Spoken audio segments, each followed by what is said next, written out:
सुरु भइसकेको छ दिदीहरु लगायत हेर्नु। जय श्रमदान भाइ। जय श्रमदान। तपाईको काट्ने कुरा भेट्यो भने यसले छर्लप्पै हान्दिने हो। कतादेखि के नाम हजुरको? मेरो नाम पवित्र प्याकुरेल बालकोटदेखि भाइ, घर खोटाङ। बालकोटदेखि? बालकोट त त्यहाँ केपी ओली छ, तपाईँ श्रमदान गर्न आउँदा केपी ओली गुन्नु सरिसक्यो भाइ। सरिसक्यो? के लाग्छ त तपाईलाई? केपी ओली ठिक लाग्छ कि अर्का सम्पादन ठिक लाग्छ? हजुर तपाईलाई केपी ओली पहिला त केपी ओलीलाई बा भनेर पुजेको मानेको है। अब अहिले त केपी ओली त अब आउट चोर देश छोर हैन, आउट बहादुर। अब अहिले हर्क साङपाङकोमा लागेको छौ, उसले पनि बदमास गर्यो भने चाहिँ त्यसपछि चाहिँ फेरि तपाईको नेपाली जनताको रगत तातो हुन्छ हैन। अहिलेसम्म चाहिँ हामीले साथ सपोर्ट दिनुपर्छ।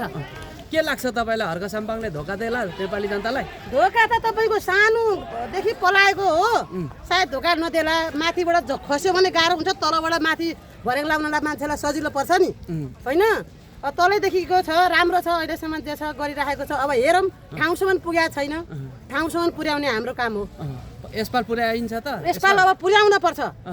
तपाईँ हामी सबै मिलेर पुर्याउन पर्छ भाइ। पुर्याउनु पर्छ।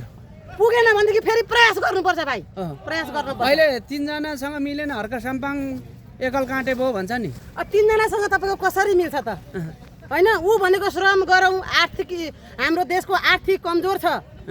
तपाईँको खोक्रो पारिएको देशलाई हैन, खोक्रो पारिएको देशलाई तपाईँको उसले एकैचोटिमा सर्वस्व सबैलाई दिन सक्छ त? सक्दैन नि त।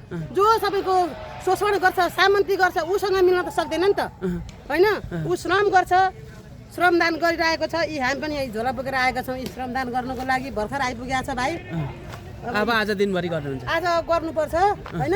श्रमदानको लागि तपाईँको मासु भात खान्छ, खाजा खान्छ, कहाँदेखि आफ्ना आफ्ना गोजीको गाडी भाडा तिरेर हामीले आफ्ना आफ्ना गोजीको गाडी भाडा तिरेर अरू पार्टीको जस्तो गरेर म तँलाई प्लेन लगाइदिन्छु यति कुरा बोल भनेर भन्दैन हर्क साङपाङले।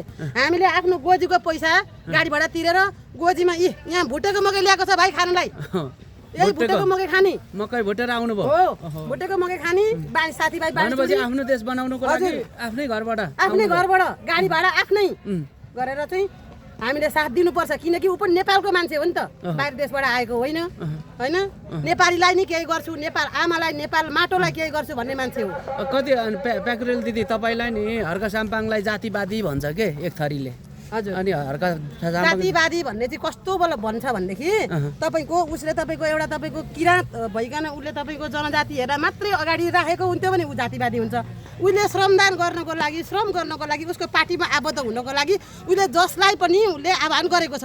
तर त्यो ठाउँमा राम्रो मान्छे जानै सक्दैन, किनकि भ्रष्टाचारी शोषक सामन्ती एउटा ठाउँसम्म पुग्यो। किनकि उनीहरूको मनमा स्वार्थ छ।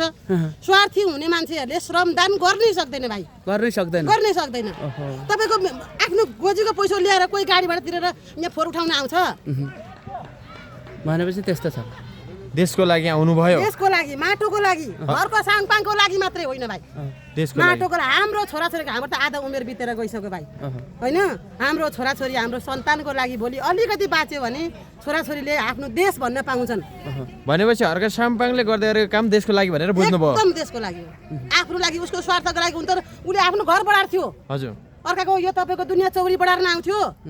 अनि भोलिका दिनमा हर्क साङपाङले भ्रष्टाचार के गर्ला नि तपाईँलाई त्यति कतिको विश्वास छ हर्क साङपाङ? अब भाइ पहिलाका नेताहरूले पनि यस्ता आश्वासन नदिएका त होइन, दिएकै हुन्। अब हेरौँ, यो भनेको काम हेरेरै हामीले बोल्नुपर्ने हुन्छ। अहिले भर्खर पलाउँदै गरेको मान्छे हो होइन, पलाउँदै गरेको बेलामा फ्याट्ट हामीले यस्तै हो भन्न सकिन्न, तर आशा चाहिँ राख्नुपर्छ। आज तपाईँले देशको लागि श्रमदान गर्न आउनुभयो, देशको लागि हर्क साङपाङ लड्दैछ भनेर आउनुभयो। भोलि तपाईँको हर्क साङपाङले देशको लागि लड्दै पनि के अरे उहाँ देशको माथिल्लो तहमा नपुगिकन तपाईँमा पनि परिवर्तन देखियो भने के होला? त्यो तपाईँको जनताले पनि त्यो उसलाई चाहिँ घचघच्याउनै पर्छ। हजुर हजुर। जनताले पनि सही र गलत भनेको चाहिँ नेतामा कतिसम्म क्षमता हुनुपर्छ भनेदेखि हामी जनताले पनि राम्रो छ भने साथ दिनुपर्छ होइन, नराम्रो छ भने त्यसलाई बिस्तारै बहिष्कार गरेर जानुपर्छ। त्यही भएर यहाँ आज झोला बोकेर आएको छु भाइ। ल धन्यवाद। धन्यवाद। यो कहाँसम्म पुर्याउनु पर्ने हो सर? यो माथि रोडमा के? रोडमा, सडकमा यो व्यवस्थित गर्नको लागि? व्यवस्थित। हजुर। जङ्गलको फोहोर। अनि यहाँ यत्रो काम गर्ने, देशको लागि श्रम गर्ने भन्दा धेरै खेलिरहेछन् कयौँ। हरेक शनिबारदेखि चाहिँ यस्तोलाई के भन्न चाहनुहुन्छ? देश बिग्रेको त अल्छी के सबै, काम गर्नुपर्छ भनेपछि सब अल्छी। यो फोहोरहरू तपाईँहरूको लागि त बटुल्नु भएको होइन होला नि त?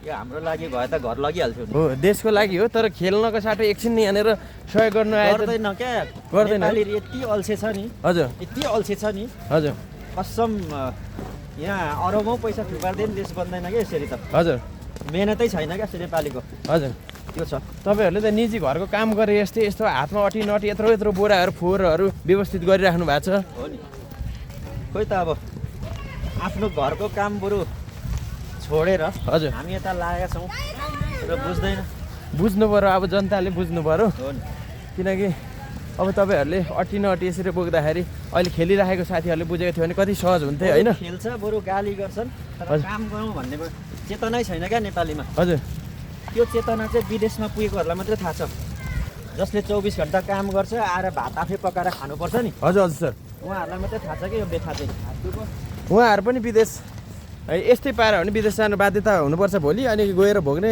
विदेशमै हो यस्तै पारा हो भने विदेश होइन यो देशै रणभूमि हुन्छ हो हजुर रणभूमि हुन्छ रणभूमि भनेपछि सचेत हुनु जरुरी छ जय माटो सर जय माटो जय देश जय माटो